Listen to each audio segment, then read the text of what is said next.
Hi, I'm Wolfman Jeff, and today I'm going to actually be doing a surprising review. Some of you who might know me, Steel Magnolias, and this is not a movie that was made for me, and it wasn't a movie I necessarily enjoyed. So I'm going to start off right off the bat saying that I'm a nerd, I'm a geek. I tend to like action movies, sci-fi, fantasy, stuff like that. So Steel Magnolias is not necessarily in my wheelhouse, but I am doing movie reviews, and it's a movie someone uh, jokingly recommended I do, and I think they never thought I would do it, or maybe they thought that I would automatically give it a bad review because of my personal taste, and you know, I'm not going to give this movie a bad review. Surprise, surprise. And the reason why is that the movie in itself was very good for what it was. It wasn't made for me, just as some of the movies I like aren't made for some of the people that would recommend a movie like this to me. Uh, but it has a lot of good qualities to it. And I've seen it, I grew up, my mom made me watch it, when I was young, and there's certain parts of the movie that I still remember, and there's a lot of core themes in the movie that I think are important.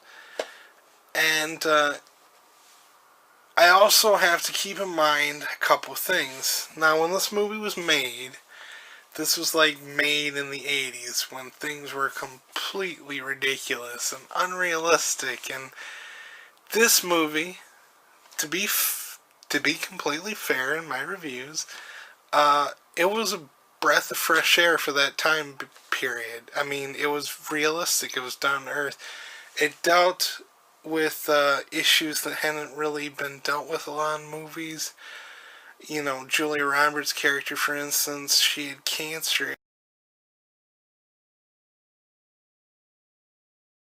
Not issues that were really touched upon a lot because movies were kind of expected to be fun. Especially before the 90s, there was a lot of expectations that movies were escapism. And to get into more grounded territory was something that was considered kind of a risky move, and a lot of movies wouldn't do it. This movie did do it, and the cast, Julia Roberts, Dolly Parton, Sally Field, they were actually all very good. It may not be like my personal taste, but these were women acting their hearts out, and I gotta give them a lot of credit for that. And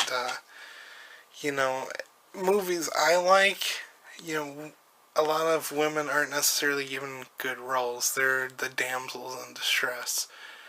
And it is nice and refreshing that you've got some of these magnificent actresses out there that aren't necessarily given, roles that showcase their talent.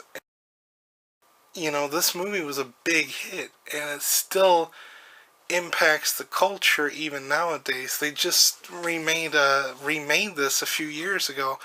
There's like Purple Rose Theater in Michigan. It's a local theater.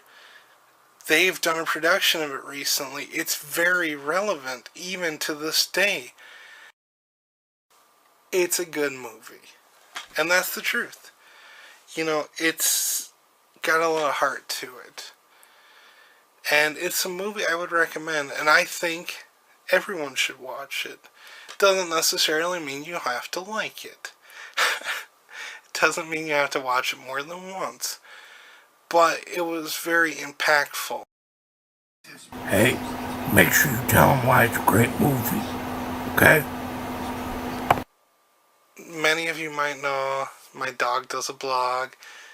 His name's Demon Flash Bandit, and he particularly likes the scene where Tom Skerritt's trying to kill all the birds. He views birds as evil. I was told that I had to include that in this review because it's an important factor and an important reason why everyone should watch this, apparently. So I'm going to throw that out there right now. But, yeah, I'll recommend it. Thank you very much for watching. I appreciate the support, I appreciate the love, and I love you guys back.